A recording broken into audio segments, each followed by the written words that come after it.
started.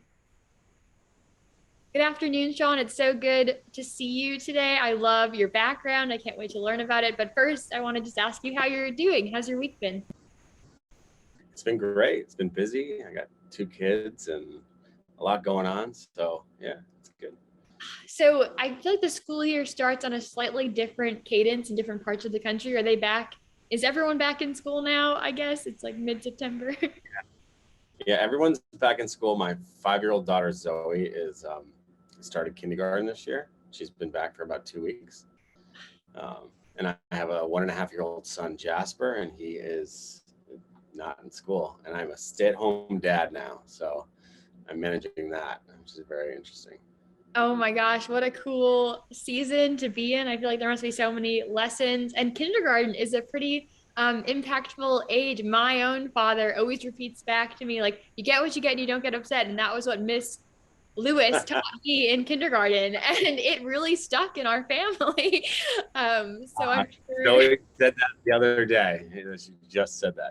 You get what you get, you don't get upset. Yeah, that's really funny. Yeah, Oh my gosh, the lesson plan has not changed too much, just maybe the way that it's delivered. But those adages, they take you through life, I guess, ineffective ways. That's great. Well, I'm so thankful that you're making some time in your very fun and exciting life to speak with me today. For everyone who listens, this is Shawn Dumont, founder of Shelter Cultivation Project. So I found you, Shawn. I was scrolling on Instagram as I do more often than I should, and I saw this ad for this like an igloo on fire, but like not an igloo, but I just don't have the right word for this like cool shaped tent thing. And I was like, this seems wild. There's like a Burning Man vibe, but like I don't know from the name exactly what it is. So I clicked, I learned more, and I said Shawn is someone that I'd really love to speak with. So before we go into Shelter Cultivation Project, I'd like to just know a bit more about your background. You know, where did you grow up? What was life like for you? Were you always this like cool artsy Vermonter? No, it wasn't a cool artsy Vermonter, but I've always had one foot in art. My family, I've come from a long line of artists, and my dad was a indigenous art collector, and he had a gallery in New York City. And so I grew up. My mom lived in New Hampshire. My dad lived in New York City, and so I was sort of always sort of connected to both places. So when I was in the city, I was sort of interested in what was going on. And this is in the 90s when sort of like streetwear was just coming up, and I was really interested in what was going on. I was a skateboard kid, I was a graffiti kid. And so this is sort of like where all this stuff was happening. And then I'd go back to New Hampshire, where I was sort of informed by living in a rural state with I don't know, like I guess just sort of a normal, average, like suburban lifestyle. And so, yeah, I mean, I just was always really interested in making and always really interested in art. And I was snowboarding a lot in New Hampshire. And then I wasn't a very good student. I was a terrible student. But because I always just wanted to be drawing or whatever. And so after high school, which I barely graduated from, I moved out west to be like a snowboard bum in Tahoe. And so, but I was always drawing. And then I remember I was out in, it was the springtime, and it was my second season there. And I was sort of like, this is it, this is the life. And I'm hanging out with these old skiers, and they're sort of waxing poetic about the season, the past, but also we're lamenting sort of going back to painting houses and how their knees were hurting from this years of being a ski bums. And I sort of recognized at that point that maybe what I was a bit of a trap, right? So if I had just stayed there, the winter season is fun, but the other 3 seasons maybe are a little rough on the body, and so I decided to go to community college, and I started community college, and I sort of worked really hard and sort of really found, had some really amazing art classes, and then I moved to Vermont with my now wife. This is 15 years ago. Moved to Vermont and started a university here, and really focused on getting my BFA. And then I got an internship at a snowboard company, a small brand here called Rome Snowboards, and worked really hard and was like, this is it. Design is it's the art, but it's also the science. It's bringing those things together. And so I was sort of like, this is it. So I ended up getting a full-time job there. I got offered a job, so I quit college, got a job at Rome, and then was there for about 7 years, and then got offered a job at Burton Snowboards as a senior designer. So I took that job and was, again, having a lot of fun at times, and at times it was really hard. And so I was there for, I recently just left about a month ago. I quit Burton. At that point I was an art director for soft goods, for apparel product. And I sort of, I wasn't, I sort of knew I needed a change in the last 2 or 3 years. I'm just going way past your question here. I'm just No, getting I right mean, I'm into it. here for it, and I'm like learning little things that I'll come back to, but like, I just keep going. This is awesome. So when I was at Rome and when I was at Burton, I was sort of, I've had 2 amazing creative experiences in my career. Both lasted about 2 years, and both one was at Rome and one was at Burton. And it was when sort of the creative people were all working really well together. It was a small team, and the teams were like-minded. The product that we were making was really firing, and people were buying it. And so I sort of was noticing these moments, and they became, as I decided I was going to leave Burton, I started trying to figure out how I could create something that was at its best, living in that space where all the creatives are working together cooperatively and harmoniously, and there's no ego. And I think ego is the most important part of it. If you can just push that out, and no matter who comes up with an idea, the best idea wins. Everybody carries the ball, everybody moves forward. And so that became, early on in the pandemic, that became sort of a focus, is how can I figure out how to create something that lives up to that standard? And at its worst, it's just trying to get back there, which is a tall order. And I don't know if anybody's ever going to figure it out, but I was reading a lot about managing and how to managing creatives specifically. And so that became really important to sort of my, sort of like what I wanted to do next. Was I wanted to try to get back to that place. And so that's how Shelter was born, originally conceived of as a design studio. And then when the pandemic hit, I sort of said, okay, what are my core values, and how can I relate those to the current situation that we're in, which is the current situation at the beginning of the pandemic was a lot of my friends who were not,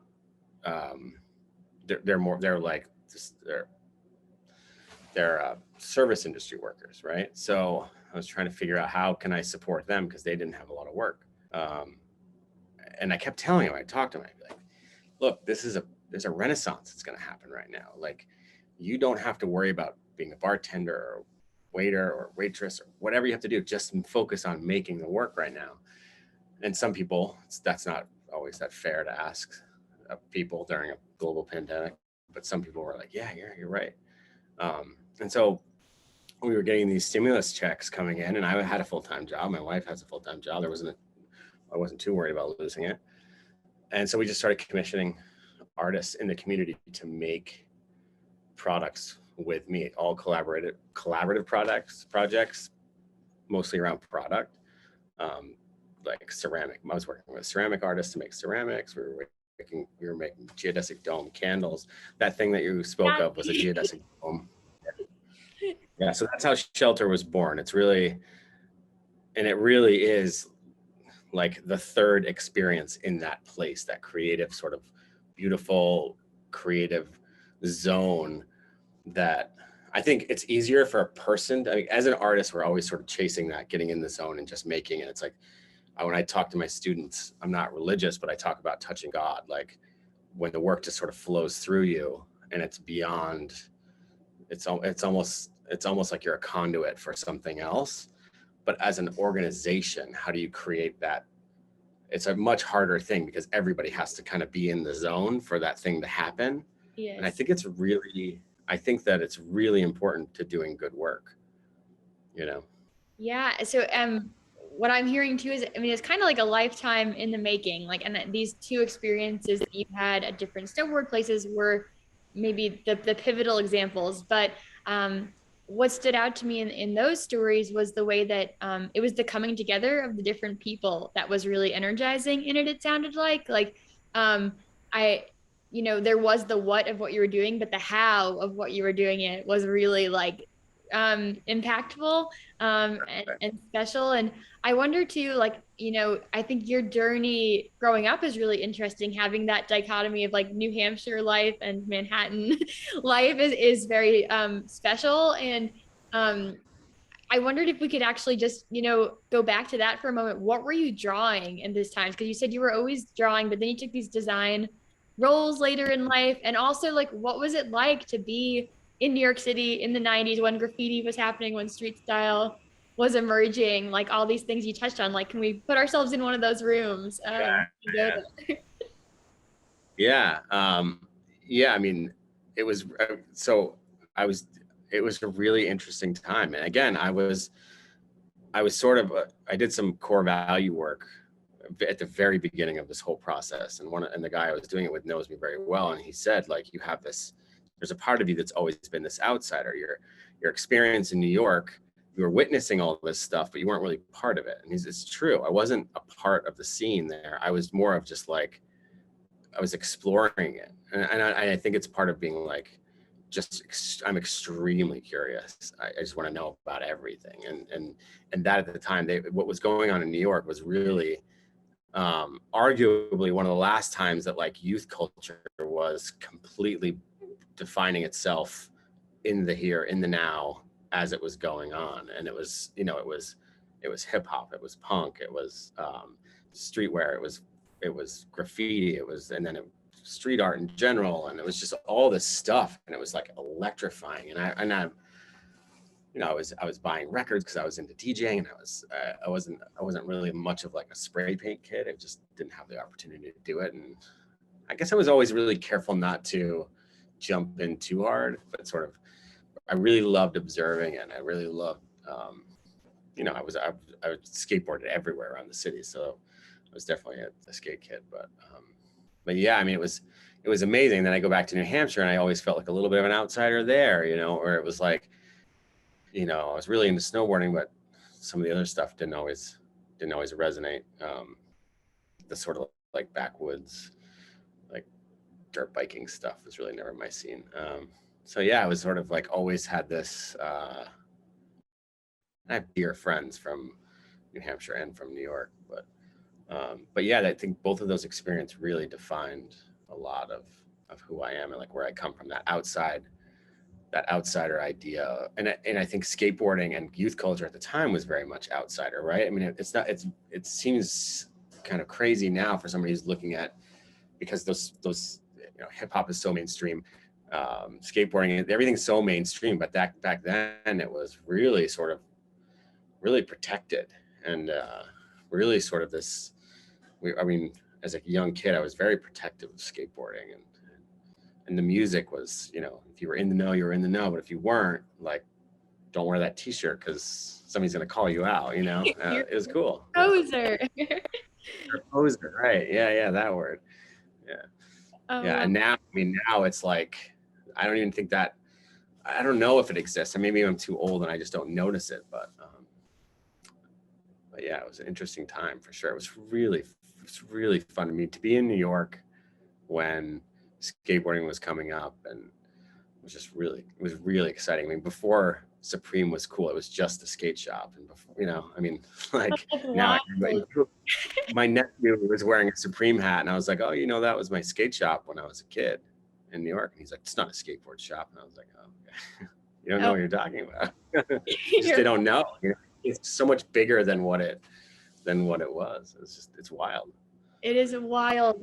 But your story there resonates with me. I grew up on Long Island, but I had this summer internship in high school, and my parents let me live in the city for it.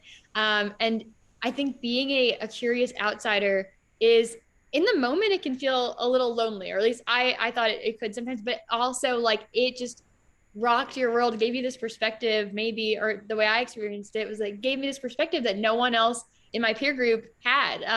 And I think New York's the kind of place where you, as long as you're minding your own business, people will not bother you. And so you can go into spaces that are um, like maybe a 17-year-old shouldn't be here and just sit and listen and to the conversations and the way people are moving around the space. And I just think that like those lessons are probably the things that are most influential to me. Yeah. How many years later, that must have been so cool in the days of Supreme when it was a skateboard shop and when music was in the know. So I'm really glad that you painted that picture. And what were you drawing? Like, what was your art like then? It was a cliche of a cliche. You know, I was a kid I was writing graffiti and, you know, but drawing. I was drawing and like anime characters and just that kind of goofy stuff. You know, I mean, it was fun. I mean, it's funny because you see 16-year-old kids that are still drawing graffiti and anime. It's like it hasn't changed that much, but yeah, it wasn't anything. It wasn't anything. I don't like my own work. So if you're asking me about the things I'm drawing now, I'd be like, oh, they're dumb. I'm always sort of like, I have to make to get it out of the way, but then it's like, what's next? And then it's Oh, very few things I make that I actually like. it is like a rite of passage though, this like anime kind of drawing stuff we learn about in social work, the life course, right? And so usually from like maybe 5 to 7, like there's a thing that everyone seems to do, but we don't talk about the anime that everyone seems to do when they're whatever in their teenage years. I think we have to add that to the curriculum, right? To the theory. Just something You know that what? I do this funny thing with my daughter. My daughter's grown up in the studio where I screen print and the gallery where I show, and so she's very comfortable talking to people about work, and she's very comfortable sort of in. She's a very comfortable person sort of communicating with the outside world, and so I've gotten in the habit of when we see someone drawing, we go up and ask them what they're drawing and talk about it. You know, and a lot of times it's that person in the coffee shop that's sort of doing their thing, but you can see when this 5-year-old says, "What are you drawing?"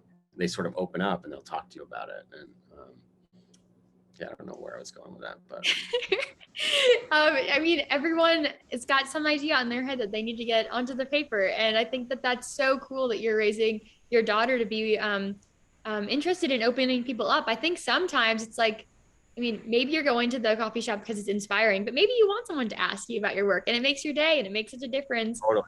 Someone actually takes interest in it. And I think about this series, and if the first person didn't answer my email, I probably wouldn't have kept doing it, right? If someone didn't ask that person, maybe they would have stopped drawing. Like it just makes such a difference. Totally. So that's really Totally. powerful. Teaching curiosity too, you know. I mean, we're in Vermont. We can be very social here, you know. I mean, we can just talk to people on the street, and 9 times out of 10, or 99 times out of 100, they're excited to talk to you back and they're interested. That was the weird thing about growing up, being from New Hampshire in New York City, is that I had to learn to sort of wear this mask when I was there, and I've never been good at it. I don't have a poker face. I'm just sort of like this smiley person, and I feel like people saw that. I got Who's messed that up. smiley outsider? That smiley guy over there, we're gonna ruin his day. And Oh you know, gosh. No, yeah, it's just I think we can't lose our smiliness. We just have to be unshakable when everyone else is not. It's like no, they want to smile, but they can't, and we feel bad about that because life's hard here. But no, I think that the vibe of Vermont is so unique and so special, and it actually kind of segues. You mentioned when we first were getting to know each other, this maker space in Vermont that was kind of important in.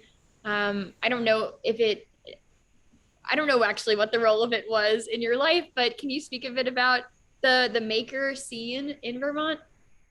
um, so I think what you're talking about is the maker space, the generator, which I didn't know about up until about a year and a half ago. And it's an amazing place where they're sort of building little stations for people who want to do like 3D printing or want to do woodworking or metal smithing or a variety screen printing, a variety of different things.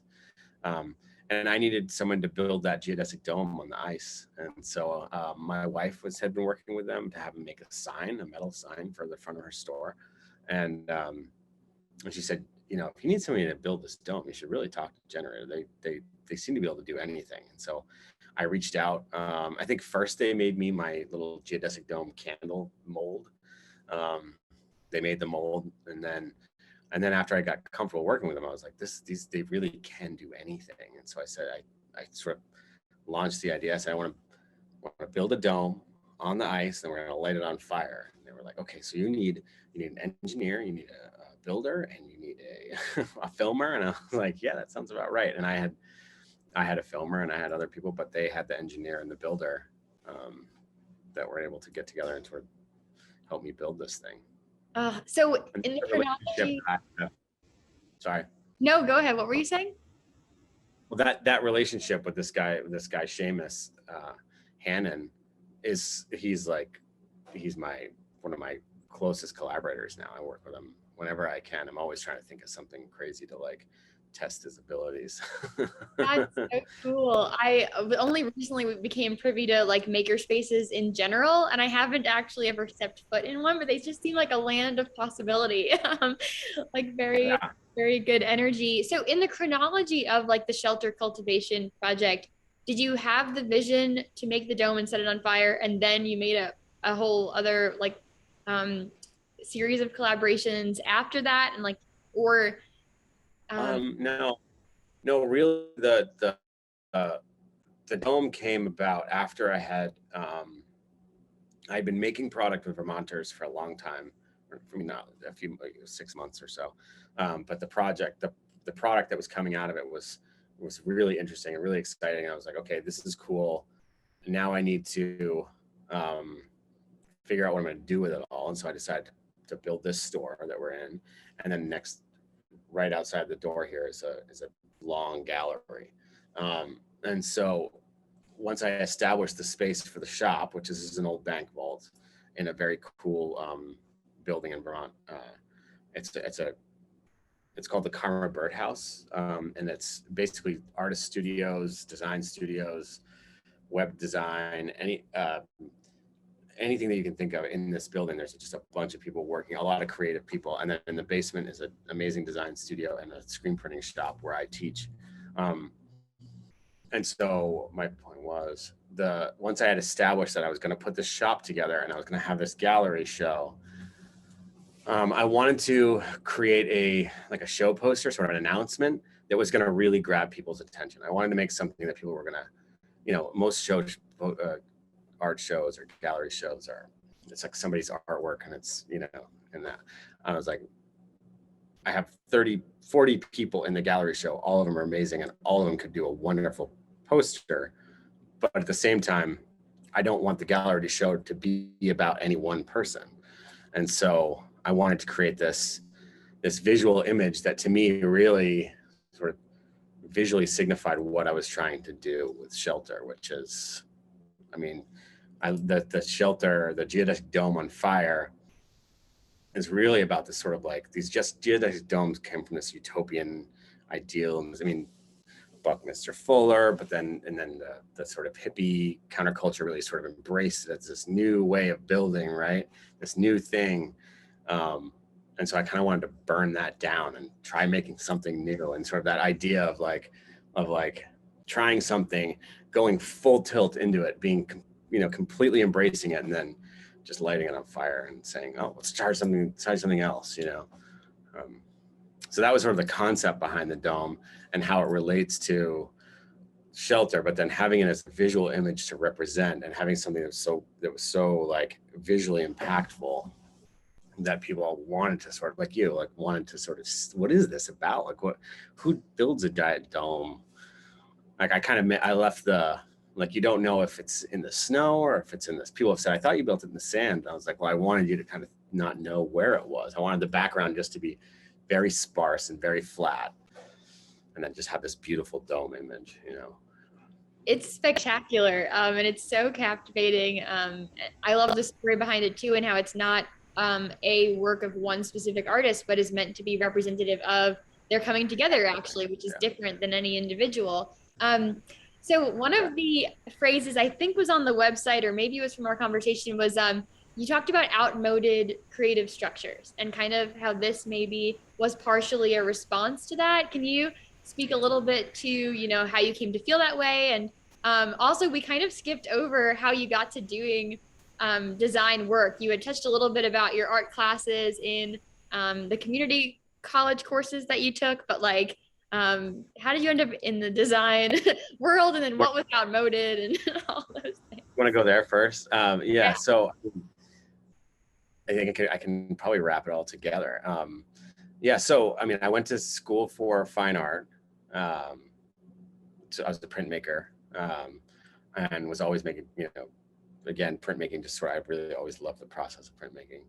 And then when I went to school for, and then when I went and had my internship at Rome, I loved design, but as an outsider, again, like not a classically trained designer, I got to kind of carve my own way, and I really sort of fell in love with designing product. I'm not a print web designer. It's not my forte. I can do it and I like it, but I really love making something that exists in three-dimensional space, and I love product. So, so when I went to Rome, I was sort of doing a little bit of everything because it was a small company. And then, but I always really got excited about making product and seeing the product out in the world, seeing somebody sort of wearing a jacket that I made, or similar boots that I made, or whatever, riding a board that I designed. It really got me excited. And I think that comes from being a kid in New York. I mean, in my dad would go do his thing, and I would be literally walking around New York, just going into shops, just checking out what's going on. And I loved it. I mean, there's not a lot of other things for a kid to do. I'd skate, but you can only skate for so long in the day, and I would be skating around. I'd be like, oh, this is a cool little shop. So I've always been a product guy. And then so when I got to go to Burton, I took a job that was a product specific job. I was designing product, and each one of those two experiences have been like, I don't have a college education. I'm fine with that. And that's sort of part of that, like, outmoded structures. It's like I got to design the Olympic uniforms for the United States Olympic team, right? Yeah. But when a local college had a job opening to teach, I've always loved to teach. They said, oh, you don't have a design degree. You can't teach here. And I said, okay, that's fine. That's like the one barrier of entry that I've yet to figure out, which is fine. But it's just so interesting that somebody who has had such a long career in design is sort of like, that's what I'm coming up against. And I think that speaks to that outmoded sort of creative structures where these businesses, these like corporate entities that have designers, I think that sometimes it becomes like the ego gets in the way, and I think that it can be really hard I'm trying to be like diplomatic about it, because I understand that there's some corporate structures that work perfectly well for some instances, but I think that in order to create like truly amazing work, you have to be willing to take chances, right? Because what I see going on in like a lot of product design is sort of this race to the mediocre, right? It's like a lot of consumers are price conscious, right? So you're making product that's sort of the lowest common denominator of cool or interesting, and that's sort of the place that that's the ceiling in a lot of places, But I know that people want more interesting things than that, but you have to be willing to take a chance, and I think that like a lot of corporate structures they're built to, and they're designed to not take chances and sort of like mitigate any risk, and at the expense of an interesting experience for your customer. So like when I create this weird store in a bank vault, I think it's really easy for people to go, oh, that's not going to, and the product's expensive, and it's who cares if it's handmade, and who cares if it's by an artisan, it's just too expensive. It's weird, but it's working, And so, it's like their outmoded creative structures are sort of an opportunity for me to jump in and do something that's interesting, that tells a real story, a real human story about like what it is to be a maker and to create beautiful things for people to consume.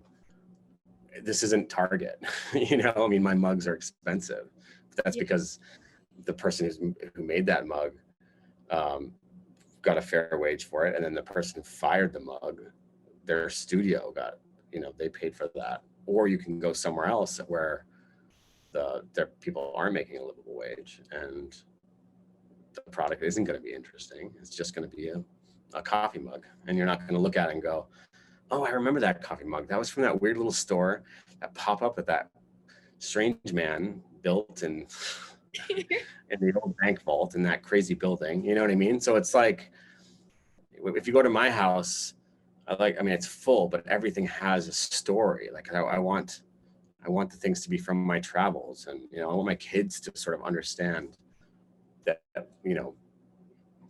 that thing that I care about so much is because we know the artist, we went to their studio, and I want my kids to see artist studios and know what that's like. Yes. I love this. Oh, it makes I think it makes complete sense. And the way I'm hearing it too is like, there's the people who play by the rules of the game, and there's people who make up the game, and like you're making up a new game. And like that's just a more fun place to be in. But I think it also kind of speaks to why the community college might say no, but Harvard might say yes. Like like the people who are in the middle of the game probably have to follow the rules, but the people who are at the setting and maybe get to have a little bit more fun. And so I hope that you do get to teach a course and that I get to take it. But that's an aside. I teach in this beautiful screen printing studio in the basement here, and it's an amazingly fulfilling experience. I mean, I don't get hung up in those doors that are locked for me too much, because there's always something that comes along that I'm like, oh, that's maybe why I didn't get that, and maybe this is why I'd be teaching, and maybe I'd be in another sort of outmoded structure that was just sort of like containing me, that I just felt trapped in, Right. When I was designing this design studio, when I was thinking about this design studio that before this became a shop and a gallery, and there is a portion of that I'm still doing design work. I'm still working for brands, making product, but it's on my terms rather than being a full-time employee. But the design studio is, how do you bring people in? And again, it's always reaching for that best case scenario. How do we get to that place where everybody's working together? And I think if that's the goal, and I don't think that is the goal, that's the outmoded structure, the creative structure that doesn't work. It's when it's just like produce, and don't really sort of care about how you get to the place. When you think about when you're really trying to work on how the team got there, and whether they ate each other alive or whether they existed harmoniously, that matters to me. And I don't think that it matters to a lot of other places. I don't think people care. I don't think corporate structures care, because they're worried about the bottom line. So you mentioned this term unified practice, and it sounds like not every team has a unified practice, maybe in the way that you envision it, of being like uplifting to each other and ripping off of each other in ways that work. Like, is that accurate? Yeah, and having fun. I mean, making things. I've been bringing artists from this show, and because of the pandemic, they're local artists, but I've been doing this artist residency thing. I told you about that when we talked, right? Where we have the house next door that my wife's mother bought, and we're sort of doing an Airbnb with it. Every once in a while, we're bringing artists in to come and stay for a week, and we go down to the studio, into the screen printing studio, Iskra, and we print together and we make art together. And the unified practice in that is this, like, it's working with other people and seeing how they work and recognizing that I haven't worked with someone that I didn't like yet. I mean, everyone has so much to give and so much to bring to the table. I feel like when you get to a certain place, it kind of weeds out in my experience, and it's limited experience, but I haven't had a lot of people who were like unkind or just sort of like so in their own ego that they weren't fun to be with, you know, and sort of interested. Like the people I'm working with are extremely interested, similar to me, in what's going on within the world that we exist in, but then outside of it, and we're all sort of inspired by. And the unified practice is really that, like that need to make that, and that need to commune with other artists and sort of get inspired and yeah, and not sort of not falling back on what we've done in the past, but sort of like always pushing really hard forward. Yeah, I think Get that, those people there. It's fun. yeah, I feel like your really authentic sense of your values and your vision for the project make it so that the right people end up in the space, right? If you were selling it as this opportunity to learn how to be a Burton snowboard designer, like you would get different people, even though that's also part of your story. Like it just seems like a really authentic outpouring of where you're at and what you want the group to be like. But I keep coming back to, you identify as an outsider, and the low, or at least at some point in your life you did, and now your kind of slogan is to come sit by our fire. So like you might be an outsider, but you want to bring people in to your world, and I think that's a cool like dichotomy.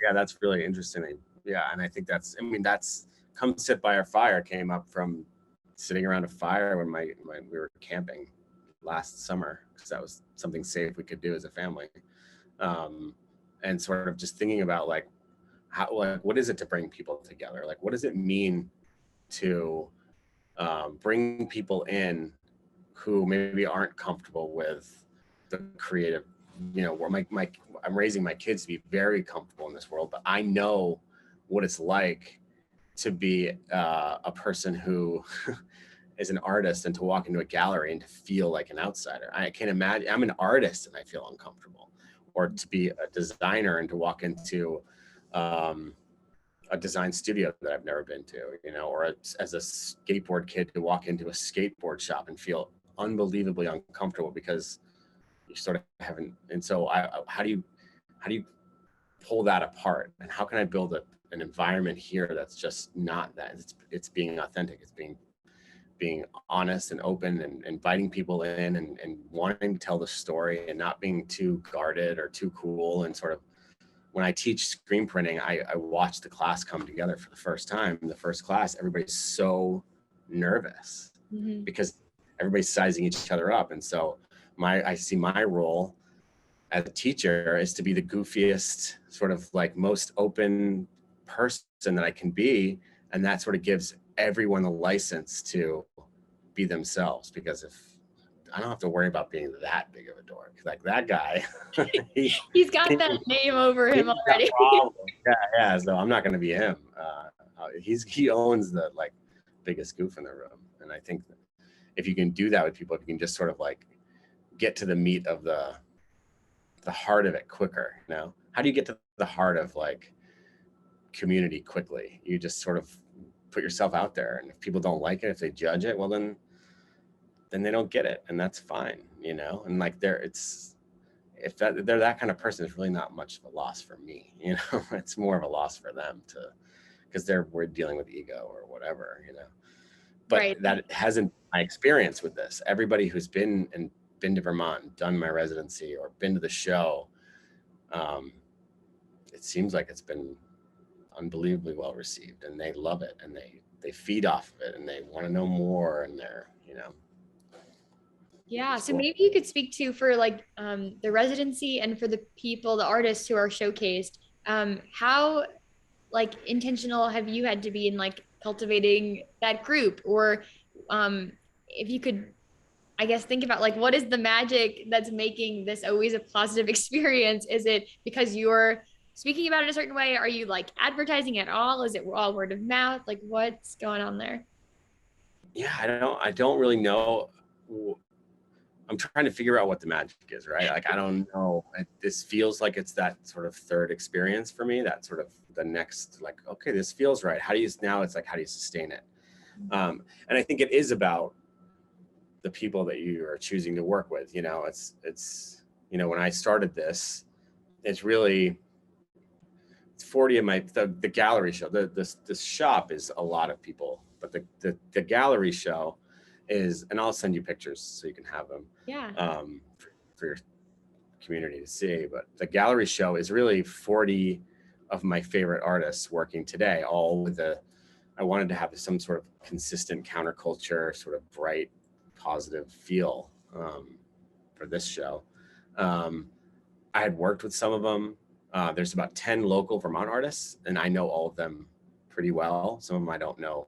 I mean, you can see this mural up here. Yeah. There. Phoebe is a great example of someone who I had never met before. I liked her work. I saw a mural that she did. I reached out through Instagram and I said, hey, I'm putting together this gallery show. I think your work would fit really well. Immediately she was like, absolutely, I would love to do it, but I really like to do murals. And I was like, okay, well, how about you do a mural inside the shop? And she was like, perfect. Well, she banged out the mural in a day when we were setting up the gallery, and then proceeded to like redo all my inventory, set up the shop for me, and now she's like a dear friend. And I don't know how I was so lucky to find Phoebe, but like I would have been really stressed the day of the show, but I kind of wasn't. I was just like, Phoebe's got it. But it's like, so Phoebe is a local person who I didn't know, but it's this wonderful energy. And the rest of the gallery people, so there's 10 people from Vermont, and there's 40 people internationally. Some of them I had worked with in some capacity in either Rome or Burton, and they were people that I really enjoyed working with and was always sort of wanting to work with again. My friend Toshi from Tokyo, I met him on a trip over there years ago. Every time I'd go back, we would have dinner, get a beer. He's since had a family. We had started our families at the same time, so we're like sending Christmas cards. I don't know. I mean, I've just been lucky, I guess, to just be working with, I don't know, like 100 different artists, and all of them happen to be really kind and fun. Is that possible? I don't know. I mean, probably some of them are jerks. They're just not jerks to me. I don't know. It's crazy. Thankful and don't question it, but try to think about how we keep repeating it. It's a good. No, I don't know what that is, but I mean, again, it's like I was writing about this experience with having this artist B. Tom Stevenson. He's a artist. I love looking at his work, and I asked him to be the show, and he was like, hey, how about I come up and do an artist residency? And I was like, sure, come on up. And so he stayed up here, and the kids got to hang out, and we were making dinner, and then me and him dive down in the studio and print until 3:00 in the morning, and just like having a great experience. So Oh my gosh, it sounds like a dream. it is, I mean, it's really, really good so far. And people are responding to it. The work is selling. I mean, the work is selling off the wall. I'm like halfway. There's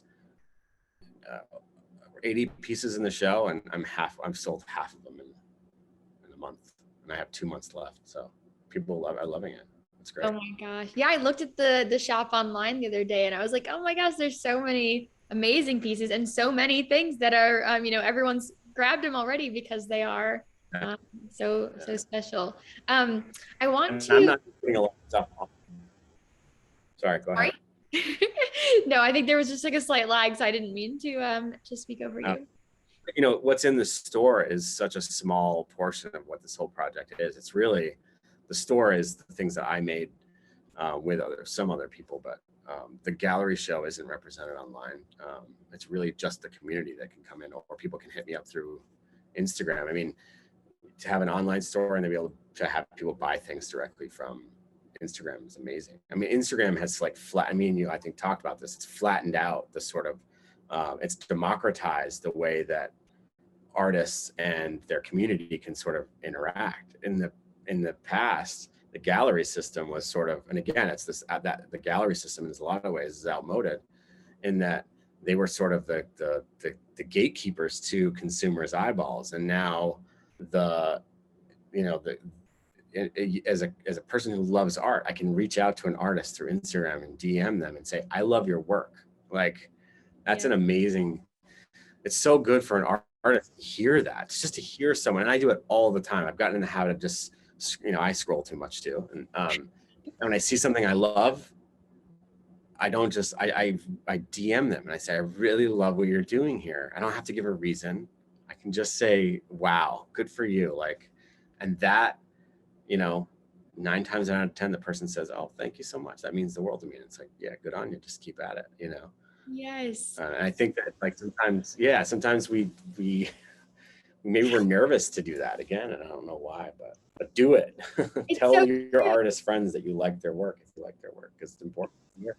Oh my God. It's so true. I come back to, so I live in a pretty small town right now. And so, like everybody, right? And pre-COVID, I went to the grocery store all the time. I'd like linger forever and I really enjoyed it. But if I saw someone I knew in an aisle and they hadn't seen me yet, I'd go to the other aisle. Like there was no reason. We had no beef. Like it just felt awkward. And so I went away. And I think I've kind of noticed that in the online world too. It's like, oh, I see them, but I don't want them to know that I see them. And so now maybe this will work for you too. Like, because I was scrolling so much, I was like, I'm only going to scroll if I'm going to be positive to people when I see their stuff. If I'm lingering on their photo, I have to like it. I have to say something. I have to do something. So that's been helpful for me to just like I'm tired of talking to people today. I'm going to turn off the phone, but it does make a difference to say, I see you, you're doing awesome things. And I think our scrolling probably has made it so that our feeds are very beautiful. I just feel like I'm surrounded by incredibly beautiful art, and we have to let them know. We got to shout it from the rooftops. So Yeah. And I'm a very social person. And I think like, you know, when I see someone, I'm like, hey, where do I know you from? And my daughter's picked up on that. And I think my wife is more private. And I think sometimes she's like, we can't go anywhere without like starting a conversation with somebody. I mean, it's a stranger or person I know, it's like that, you know, but I think sort of getting in the practice of sort of recognizing excellence and responding to it and saying something. I mean, this is an amazing cup of coffee. Like, thank you. You know, like, I mean, if we all got in the practice of that, you can change someone's day and their week and month by just responding to their excellence and sort of recognizing it. Because I think for the most part, we're all going through the day trying to do the best we can, and to recognize when somebody's doing it and saying it is so meaningful, you know. it's so meaningful. And it changes your own perspective too when it makes you more maybe mindful, and to be appreciative is a good place to be. Because there are people that are going through the day looking for the other, right? They're looking to identify the things that aren't working, and I think that's a Painful place to be, probably. yeah, this is like, Oh gosh, not sustainable. But I would like to, ask you a little bit more about the values that you have created. I love it's the exploration, the communion, the outsider, the creation. I wondered if we could, zoom into each one of those and see what it means for you and how it is kind of counter the old, or like bringing about the new sorts of like artfulness. So the exploration one is about an immersive journey. yeah. I mean, that really comes from like where you get inspired, right? The exploration is about that. Really sort of came about in that came about from what sort of gets me going, what gets me excited, right? About like seeing other people's work and how I sort of get inspired to make. And it's very typical for designers to go to trade shows or to go to, so it's like a trade show to see what's coming out the next year. And that's supposed to be like an inspiring trip for a designer or an artist, or to go to a big city and sort of, Berlin or Paris Fashion Week or New York or LA or whatever, and sort of see what's going on. And I find that to be, again, that's like the lowest common denominator of interesting for it's like what's happened. You know what I mean? It's like it's in the past. And so I've sort of I'm committed to not looking very hard at what's going on in the sort of bigger areas of fashion or whatever, but really I started taking these trips with this designer friend of mine. When we were at Burton together, we would take these trips from, say, like, we would go from Billings, Montana to Spokane, Washington, or from like Berlin to Zurich. And but it was the places in between. And we would map out these crazy trips, and we would find all these sort of outsider artists and different artists that were living in small towns and interesting coffee shops and roadside attractions, just like weird stuff. And I think those trips really sort of informed this idea of like getting off of, and it sounds counterintuitive to what we were just talking to about, but like get off the feed and go out and get into the have the experience, you know? So when I bring an artist to Vermont to do a residency, or when I was hiring artists to do projects in my past life at Burton, I would take them to Bread and Puppet, which is Peter Schumann is this outsider art, not outsider, he's a counterculture artist in New York City, and he has this farm out in Groton, Vermont, which is up in the Northeast Kingdom. It's out kind of in the middle of nowhere, and and he's got this beautiful barn, and anyone who doesn't know it should look up Bread and Puppet Farm, Bread and Puppet Museum. But it's this amazing place where these people have been making sort of within their own sort of, they're not looking at what's going on, they're just making, and it's art for the people, and it's got this really cool sort of ethos. But again, it's like really exciting. It's I gotta plug my computer in. Sorry. No worries. But yeah, it's sort of it's about getting out there and sort of seeing what's going on outside of the sort of mainstream world. And it ties into that outsider, you know what I mean? It's sort of, it's like it's about sort of digging into like the culture of the place you're into and being interested in it, and going to tiny little museums in them tiny towns. You can see the most interesting things, and they'll sort of take your whole world that you thought you knew sort of visually and just sort of like throw it on its head, and suddenly you're going down this rabbit hole, like I've got to know more about this sort of interesting little thing that happened in this town 100 years ago, and you're like, I've got to know more. And so it's sort of like, it opens your mind up rather than being like, you know, what cool designer did this new drop for this new sneaker company? It's like, who cares? Everybody's looking at the same thing, and then what are you going to replicate that? It's like, or you're going to put your little quarter turn on it. It's like, that's boring. Invent the new, like make the thing that's really wild, you know? Yeah, when I was in college, I really enjoyed travel, but it was always travel in America and not to major cities. So I like spent 30 days on the trains, and like, the most meaningful nights were like Salina, Kansas, and Gallup, New Mexico, where you had to walk a mile with your backpack from the train station. And then like the train doesn't come the next day because there's a delay, and you got to stay for like 2 more days because there's like literally no other option. Like, so I love what you were you saying about that. Was there something else you wanted to add about the exploration?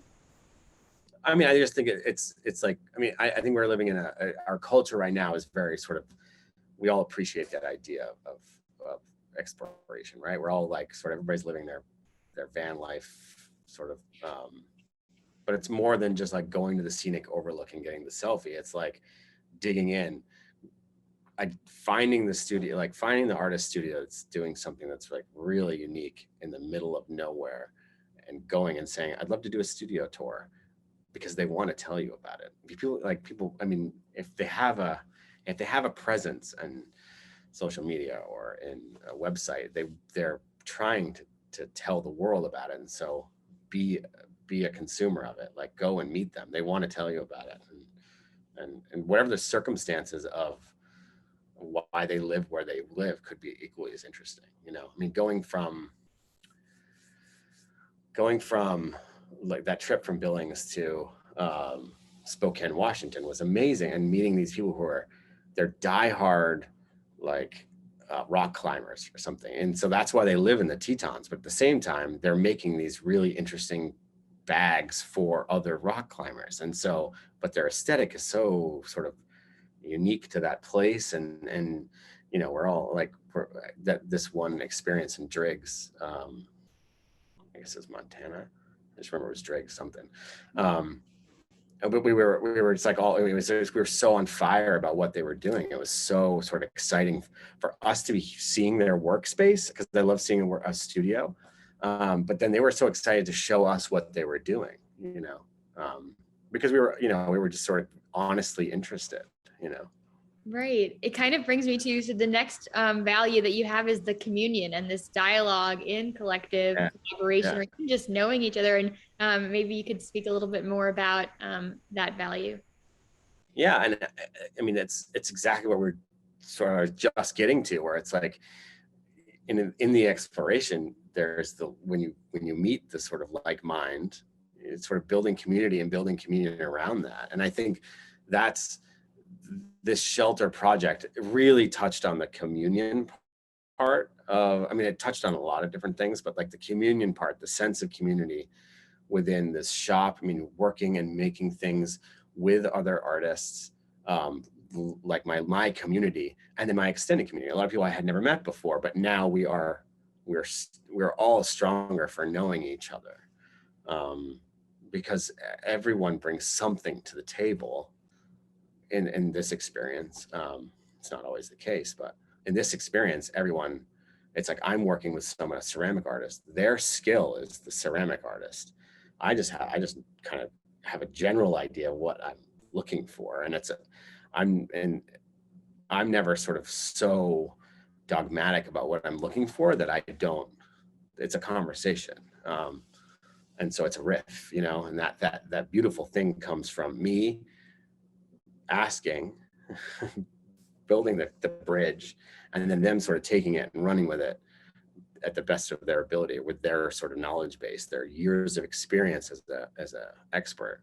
And I think that when you get a lot of people together to do those, to sort of, and me as in my role isn't second guessing someone else in their role, but expecting them to just know what they're doing. That's the beauty of like a truly communicative, a true community, Yeah. It kind of they all segue really well, but then you get to the outsider one, which we definitely spoke a bit about, and not knowing the prevailing dogma and purposefully like maybe avoiding the trade show kind of thing. But you also describe it as these self-directed makers, people who are in their lane, knowing what they're doing, and engaging independent of convention. Also a really just beautiful use of words. Is there anything more you would say about that? Yeah, I mean, my dear friend, a very old friend, Josh Reed, helped me sort of write these core values, um, and he really understood me, and sort of like that need to not just be making like the same product as another brand's product with a different logo on it, right? Like that's the sort of like designer, that's where you get stuck as a designer and you're not creatively fulfilled, where it's like, oh, just make this same jacket but make it slightly different, or this same print, just make it slightly different, or and so yeah, it is really sort of like carving your own path and recognizing that there are enough people that are interested in sort of like that new, that different, that unique, and not getting stuck trying to cater to the lowest common denominator of consumer, and you're just making like the same stuff that everyone else is with a quarter turn, or not even, tiny little variation in, and saying, this is us, this is unique, it's different, it's cool. It's like, well, yeah, it's okay for some designers. I'm not dogging on anyone who wants to do that. That's fine. It's just not what gets me stoked. It's not, I want to be creating product and story, and it's like I want the things that I make to have like real resonance with the consumer. And so when I'm making a product, I want it to resonate on a visceral level. Like I want people to look at it and be like, I need that in my life, and I'm going to cherish it. I just had FSP up here, FSB Outdoors, a bag company. They came into the gallery yesterday and spent the day fixing people's clothes. It was a free thing. He likes to do it. And I said, bring your sewing machine up, because if you have something that you love and it breaks down on you, well, then fix it. You don't just throw it away and buy something else. And I think that it's sort of, it's that like the love of the things that you have transcends their life cycle. In some cases, I mean, patch your pants and suddenly they become better than they were new because they're now like really yours. You know what I mean? Yeah. Like the pants I'm wearing got fixed yesterday, and I was so psyched to have them back because I've had like a hole in the butt, and now they have like really cool like patch on them and like darning, and I can show you if you want to see it. But it's just like, and now I'm like, wow, I like these pants even more. Yeah, and so I guess it's all part of that. It's all part of that. Like, don't buy things that you don't love. Love things that you buy. Buy things that because they resonate with you at a real level, and then not because your friend has the same jacket and you want to look like them. It's like, what, like, how your clothes speak to who you are. And I recognize, like, maybe I dress a little weird, like that's fine. I'm guilty, like, but at the same time, like the things that I purchase do have like meaning to me. And we're still talking about I think we're still talking about where we started. I think we're still in the realm.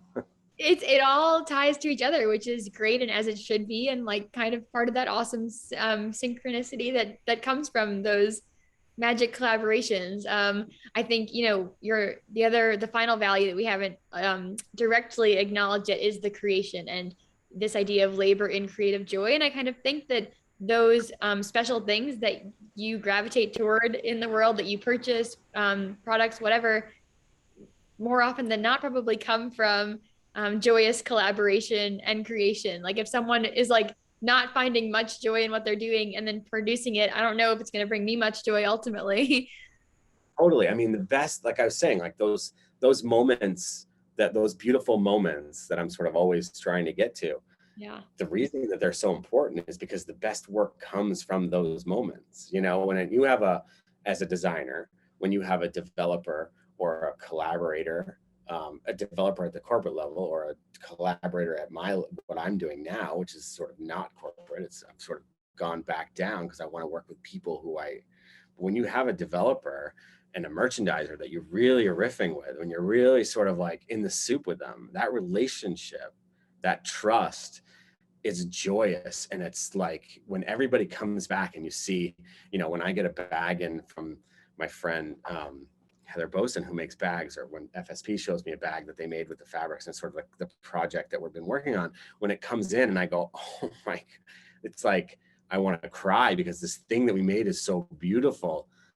Well, that resonates, right? That's the thing that people like. When you have that soup, when everybody's riffing and they're making the beautiful thing and there's no ego and the product is 100 times better than if everybody's fighting, and because everybody's just, the tension comes through, and the sort of the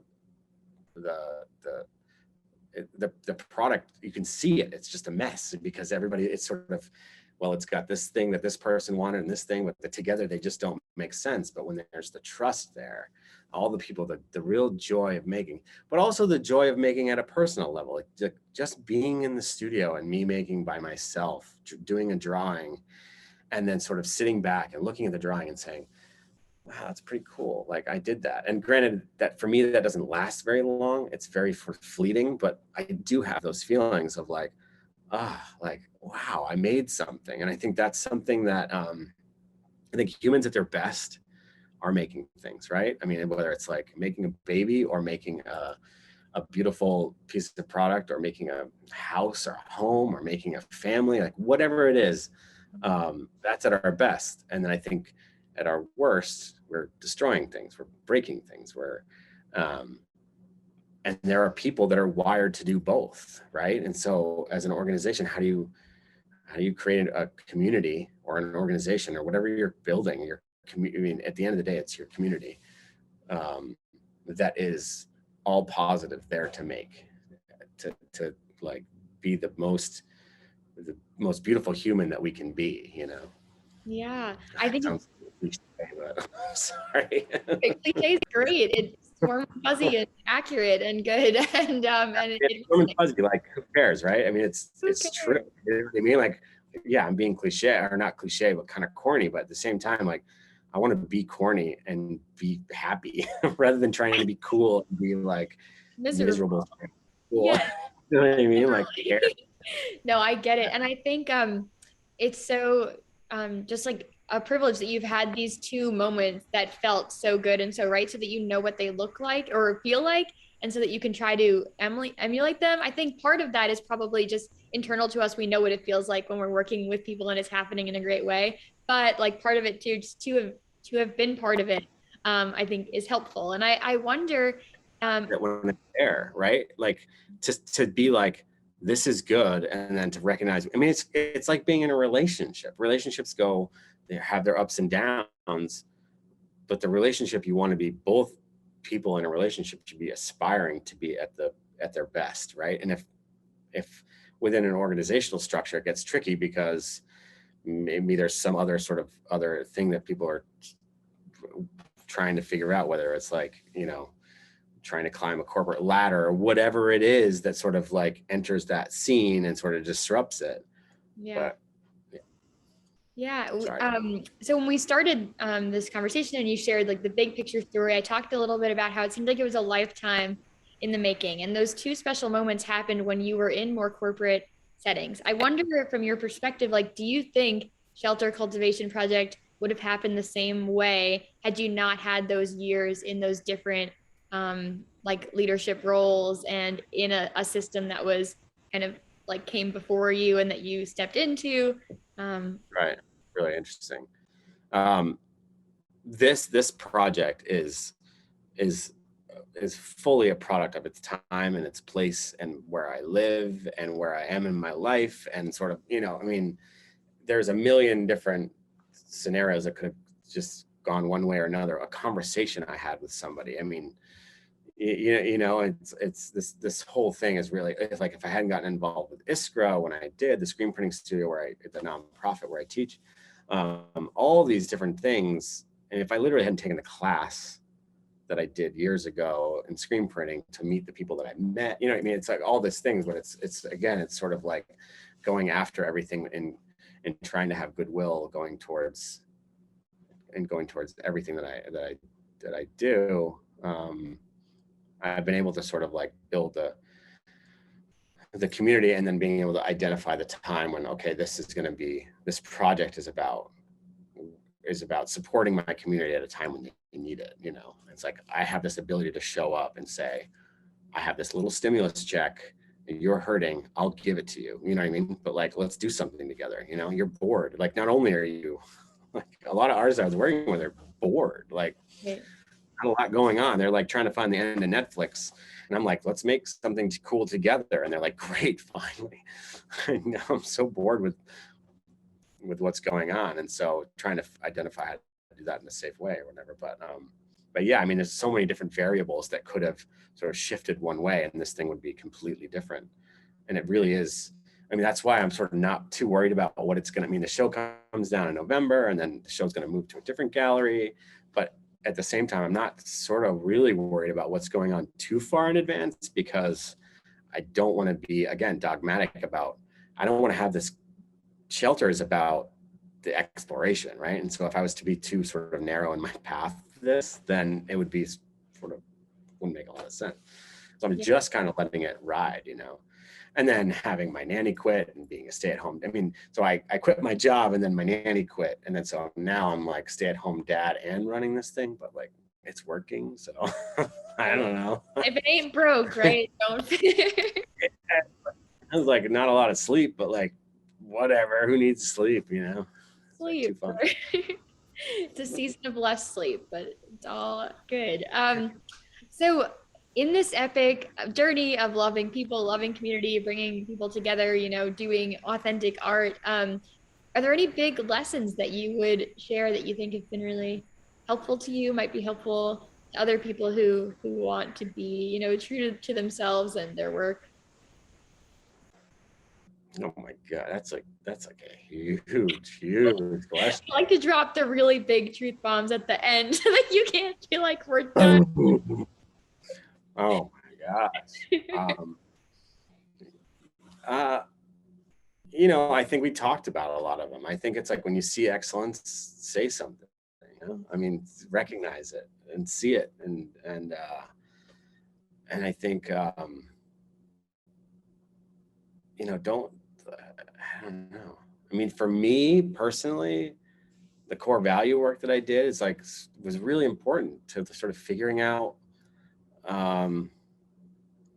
what I wanted to do and and it's sort of like if I hadn't done the core value work. And so I guess it's like, just know yourself, like spend some time trying to unpack all the shit, that you've been piling up in your head for years, and try to sort of what defines you and figure that out. And I would just say know yourself, I guess. And I don't know. Is that good? I I think don't that's wonderful, and I think it's very know. valid, and true to you and this story. So it makes complete sense, and is And very people, good. I mean, just be kind to people, right? I mean, that's like, it's like that kindergarten thing, It's like, just be nice to each other. Like, why,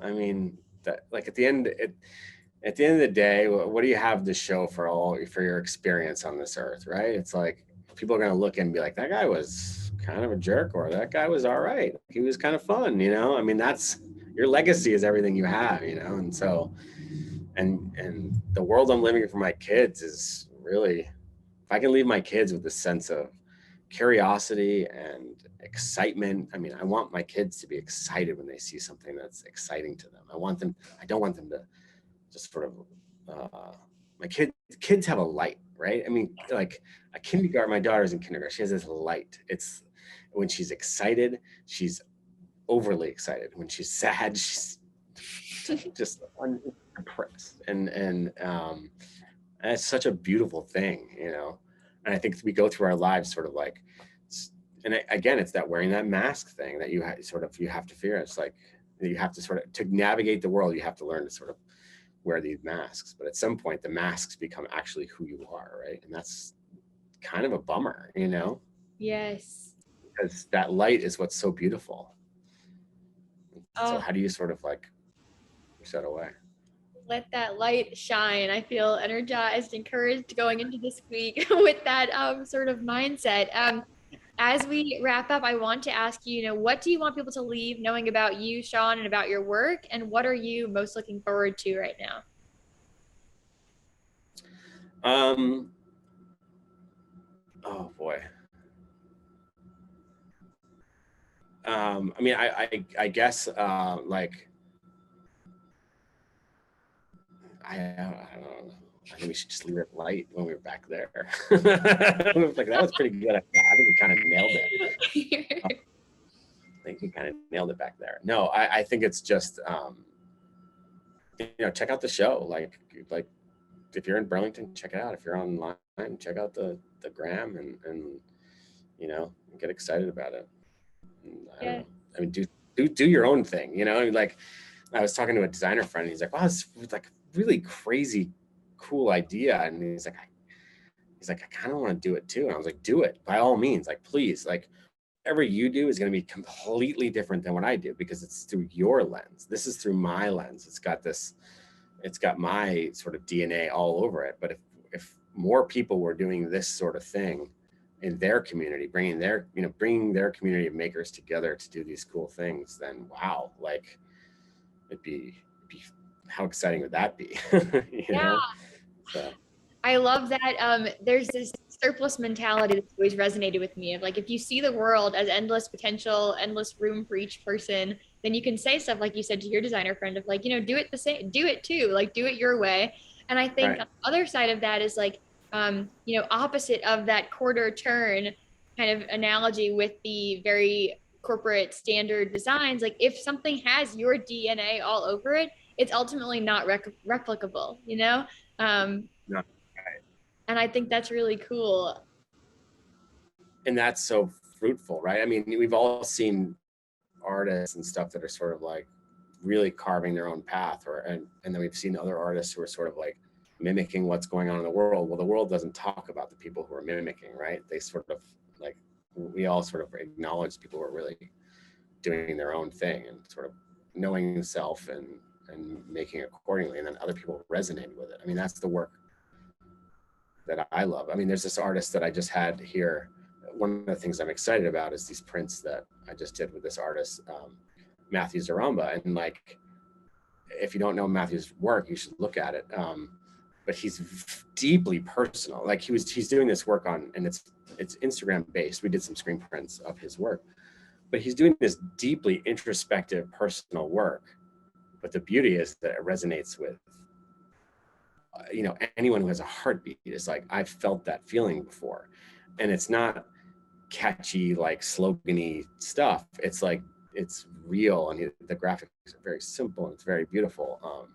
But you're like, just acknowledge that someone else has that similar experience. You know what I mean? Like, wow, yeah, I do feel that way sometimes, and we are all in this soup together. Like, I'm not alone in my feelings. Matthew has them too, and he just has the like courage to sort of put them out in the world and say, this is what I'm feeling right now, and Yeah. that's wow, that's something that is good for everybody. It's good for him. It's therapy for him. It makes, it helps him sort of manage his feelings. But then the viewer goes, oh man, I haven't been able to put that into words, or the way he did it is so perfect. It resonates with me at such a real visceral level. Like, I feel better for having those similar feelings. Yes, we are all in that soup together is so true. This has been such a life-giving conversation for me. I'm so thankful to be connected with you and your work, Shawn, and I can't wait to visit the Shelter Cultivation project wherever Yeah, it will be in any place in the world. I know it's gonna keep thriving, and yeah, just thank you so much for being here and sharing your story. thank you so much for having me. I really appreciate it. Like, it's people like you who are just reaching out. I mean, what we were talking about is what you're doing. It's like you're seeing something and being like, what is that? And then just connecting. I mean, that's so beautiful in its own, and it's in its way. And I'm deeply appreciative and grateful. So thank you. Thank